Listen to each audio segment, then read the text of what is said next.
At some point during the most torrential of rainstorms, for the first time, lightning shot through the sky. It terrified us all at first, as it was the first true disturbance we had encountered in however long we had been traveling. It tore the night sky, illuminating the clouds. A small stroke at first, followed some time later by the roaring thunder, then another, and another, and another. It went on for what felt like hours. My sister was terrified and had frantically climbed me and wrapped her arms around my neck, crying and screaming, "Make it stop! Make it stop! I don't like it! I don't like it!"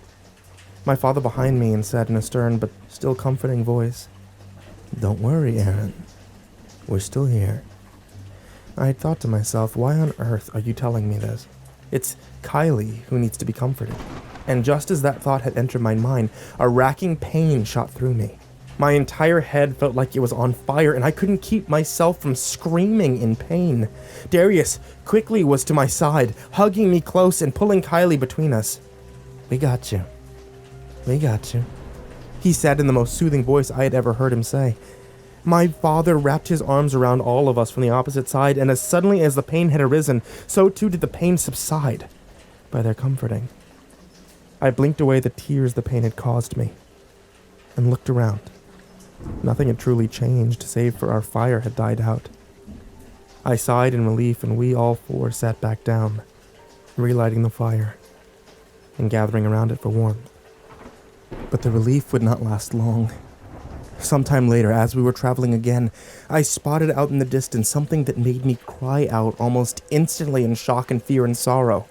Off in the distance, I saw them slide and flail to and fro, reaching out and grasping at anything in its vicinity. Buildings, animals, trees, and other vegetation were being torn and ripped to shreds in a terrible, obliterating homecoming. The slithering, undulating, and wretched mass of disintegrating tentacles had returned. Save for now, instead of blackness, they were the purest white. The same white as the lightning, and instead of only assaulting the living things and structures, the very places they slashed and whipped at left nothing more than a white, ominous scar, as if somehow, I knew they were tearing a rip right into the fabric of reality. Fear gripped me, and I knew I had to protect us all again, one more time, but I couldn't remember what it was that I had done in my room so long ago, and so I urged and begged my father and sister and Darius to help me, to lead me back home, back to my room that we had abandoned so long ago, and hoped that what I had written there was still there, and I could replicate it and save us again. "It won't change anything," my father said sadly. "I don't want to go back there. Please don't make me go back there, big brother," my sister cried. "You have to do what you think is best, Aaron. It's going to be painful, but I'll lead you back if you really want to do this." Darius's voice was saddened but resolute. And so we began to travel back, running as long as we could before we were too tired to.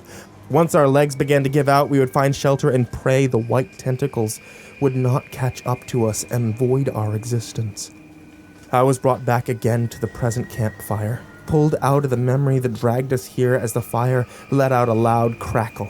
I looked back at my father and sister and smiled. Kylie was awake and my father was playing a game of I Spy with her. I smiled, and for a moment I forgot the terrible thing looming on the horizon. I looked back to Darius, and he was still standing guard. He was looking towards me, and I was about to tell him to come back to the fire when he raised his hand to the sky, pointing. I looked up and saw lightning crackling across the clouds. I felt the pain welling up in my temples when suddenly the flash and crack of lightning and the booming, rolling thunder came, bringing with it the shuddering and excruciating pain. I fell to my knees and screamed aloud. The three were to me again, the two men with their hands on my back. When I opened my eyes again, my little sister was in front of me. She was holding my hands and pressing her forehead to mine. "I don't want to see you in pain anymore, big brother. Let's go find it," she said sweetly. "You're not scared anymore?" I asked. "I'm scared, and I don't like this place, but I don't like you hurt," she responded. She'd rather suffer her own fears than see her brother in pain, my father said proudly. I was about to say something in thanks when Darius cut me off. We have to get going. Now. He raised a finger toward the horizon. There, the white, crawling mass had grown larger and was moving at a much more accelerated pace than before. It would be on us soon if we didn't start running. A sound roared from it like the screams of 1,000 people, rising in anger and frustration. Hatred was in that sound, and it felt so familiar. I can't run that fast, Kylie began, hopelessness in her voice. I'll carry Kylie, Darius said. We all go together, or not at all, my father repeated. You're sure this is what you want, son? Yes, I said quietly. Then move your ass. And we started running. Darius led the way as we barreled through the empty fields and crumbling buildings, fear and determination driving our exodus towards my old home. And I, though on the surface, I wondered if it was actually still there considering the state of the other buildings. But something in me knew full well it would still be there. Behind us, the monstrosity raged and flailed, ripping apart buildings and trees and animals and earth. Where it moved through, nothing was left but blinding white. Even the sky and horizon were blotted out by the vacant white, and we ran and ran.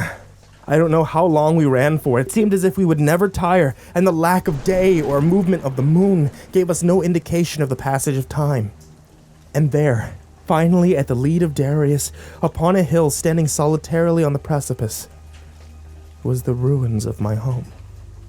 It was unlike the rest of the abandoned buildings in that, instead of being gray and blank, it was specific and had color. Where there were no identifying marks on other buildings, this single one withstood it all with each bit of its distinguishing features, still present. But the color and features were not exactly the same. They were brown and black. The wood and brick were rotted and wet. Tiny black pits were in the outside walls in clusters and oozed and regurgitated a black viscous substance. It stood out as a rotted tooth from the ground in all its vileness. I started to walk up to it slowly, the three trailing behind me. My little sister was crying softly as if we were walking towards our doom. As we got to the door, I turned around and was hit with an immense sense of déjà vu. The white slithering masses were surrounding us, encroaching and moving at a steady rhythmic pace, like a heartbeat, each throb of the mass making it get closer, and each throb giving me an uneasy and dizzying feeling. I pushed my way through the door, giving no care to the wet and soft wood, and entered inside. The three followed in. The interior of the house had not fared any better than the outside.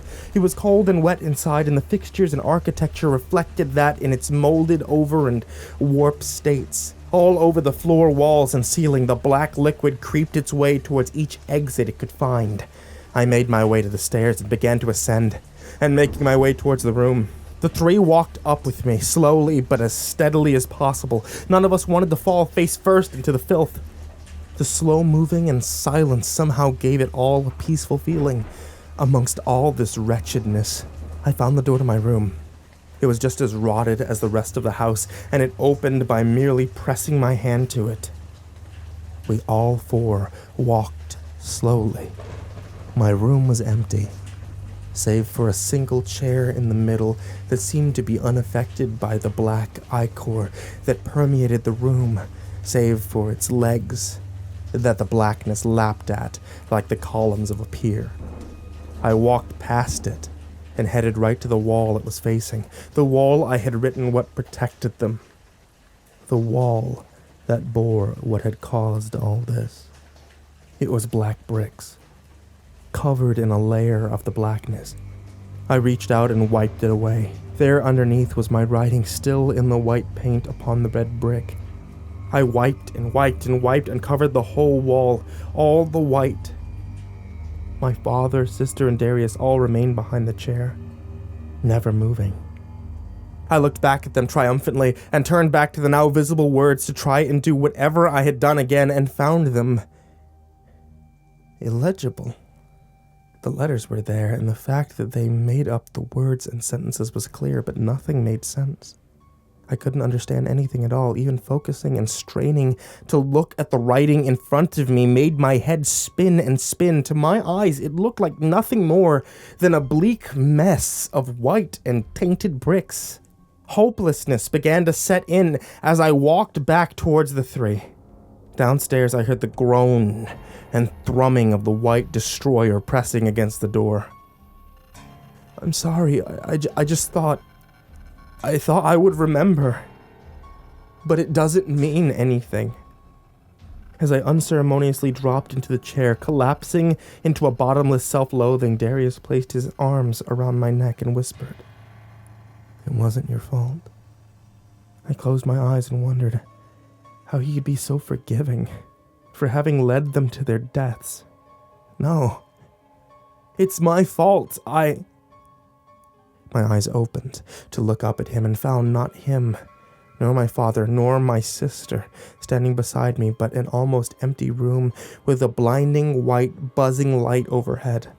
Not only empty, but clean and white. The only thing adorning the room was the chair I was sitting in and a small table by the door that held a small white fountain trickling and gurgling water.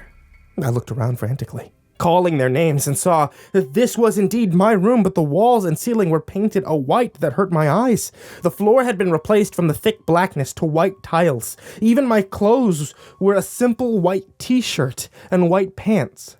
I began to stand up and found myself weak, barely able to hold my own weight. I tried to steady myself before I felt a jolt shudder through my body, and I fell to the floor. I shut my eyes in anticipation of falling to the floor, and when I reopened them again, I found myself back in the rotted version of my room. The real version I felt. Darius and my father helped me as my sister ran to me and hugged my side. She was crying again. "Don't go away. Please don't go away like that again." "Oh, what the hell just happened?" I asked weakly. "You left this place," Darius said, "and we would have faded into nothingness," my father added. "But..." I thought for a moment as I walked towards the wall with the unintangible writing. I knew where I was. It was here, but everything was as if it was clean and the world hadn't gone to shit. I put my head to the wall and closed my eyes. "What the fuck is going on?" I whispered. When I opened them again, I was greeted with the white wall. I looked around and found everything back to the white and cold color. I turned around to the wall and put my fingers to it. It was wood. Painted wood. If this is my room, perhaps behind here is the same writing. Maybe there's a chance. I reached over and grabbed the chair, and with what little strength I had, slammed it with all of my might against the wood panel. It shattered the chair and tore a hole in the wall. I dropped the wooden shards of the chair and walked to the hole that I had made and put my fingers to it, tearing at it, pulling away a piece large enough for light to illuminate the other side. There it was. My writing. White writing on the red brick that had not been painted over, just covered. I could make out the first two hastily scrawled words. "Aaron, if..." "What the fuck?" I said. "You selfish brat, all this time, and the first things you do is break things and use foul language in my presence." The voice was angry, cruel, and familiar.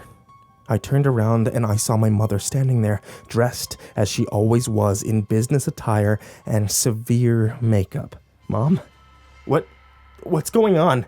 "You insufferable child," she screamed. "Look at what you did to my wall. It was bad enough that you had to graffiti the brick with your idiotic self-loathing, and now you have to tear through my nice wood paneling." "Mom, I don't understand what's going on." Within a split second, she closed the gap between us and struck me in the face. "No, you don't get to pretend like you haven't been a lazy, worthless thing while I've been here dressing and feeding you." The blow makes me see stars for a moment, and I stumble against the wall, breaking just a bit more of it. "Mom, I was back in the rotting home again. My father was at my side.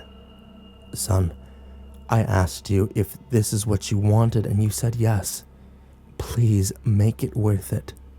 I can, Dad. It's wherever the white place I've seen is. It's there. I can read it. I have to go back." "Then go back and do what you think is best, Aaron," Darius said to me. I shut my eyes as Kylie holds hands with my father, crying. I open them and find myself sitting on the floor, my mother hovering over me. In her hands was something black, with 2 tiny metal prongs jutting out. He left everything to you. Everything. It should have been me, the one he loved and made bear him children, but no, he left it to you, you spoiled brat. I got back up on my feet. Mom, what are you talking about? You should have died with them. And with that, she shoved the black thing to my side, and I felt a pain that I had only recently come to know. The shocking pain of the lightning was racking me, a pain that was being resurrected by a simple taser on a drive stun setting. In the shuddering and unbearable pain, I jolted and twitched back and forth, my sight shifting in snapshot visions of the white room to the rotted one, back and forth from my mother's cruel, hate-filled face to my father's, Darius, and Kylie's faces. No, you don't get to go away into sleep this time. No, I want you to stay awake for all of this until you finally die. She removed the taser from my side and wrapped her fingers around my neck. I hoped you would die of a heart attack from it or go fully brain dead, but no, you had to be persistent. You had to keep yourself alive somehow and fight it off, but now I don't even care about the money. I just want you dead, dead, dead. She slammed my head back and forth against the wall, my vision again going back and forth. My eyes searched frantically in both the room for some way to fight it off. It's okay, big brother. You can do it, I heard Kylie's voice say. I looked for her and saw her sitting at my side, pointing downwards. My vision went back to the white room, and there was the taser on the ground. I grabbed it, flicked it on. My mother gasped, and I rammed it into her neck. We both jolted and twitched from the shock. She let go and fell to the side, shuddering and shuddering over and over again, wailing in pain. Mom, please, I don't want to hurt you. Just tell me what's happening, I cried. She was silent for a moment, as she composed herself. You don't need to understand, she said in a quiet voice. You just need to die, she said coldly. As she stood back up, a sharp piece of the broken chair in her hand, she leapt for me, and I did the only thing that I could. I fired the taser, and the 2 electrodes landed on her chest. She shook violently as the electricity crackled in the air before she fell backwards onto the pile of broken chair. I closed my eyes, hoping to be brought back to the rotted room with the 3. Instead, I heard the loud, squelching sound of something piercing flesh. I opened my eyes, and I saw my mother on the ground. There was a piece of the broken chair piercing right through her neck, blood oozing onto the floor as her life drained out of her. The face she made as the life finally left her was a contortion of hatred and pain, and her eyes fixated on mine. I turned back to the wall to avoid the sight of my mother's hatred and let out an agonized moan. I didn't want to kill her. I didn't want to, but she was going to murder me. And I still didn't understand.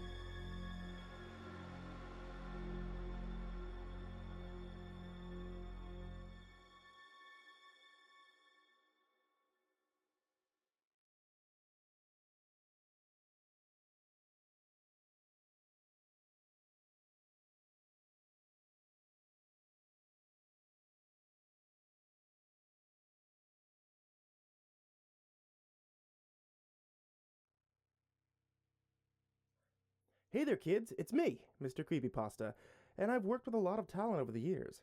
Many of the authors have books of their own, which I highly encourage all of you to check out to see more of their tales of the strange and horrific. And for those looking for a sampler of some of my absolute favorites, I've worked with these authors to compile just that. Stories that have been made famous throughout the internet, stories on this channel, and some that are brand new. The CreepyPasta collection is a long time coming, with support from all authors involved. Check it out on Amazon and in your local bookstores September 2nd. Or, I suppose you could save yourself the nightmares.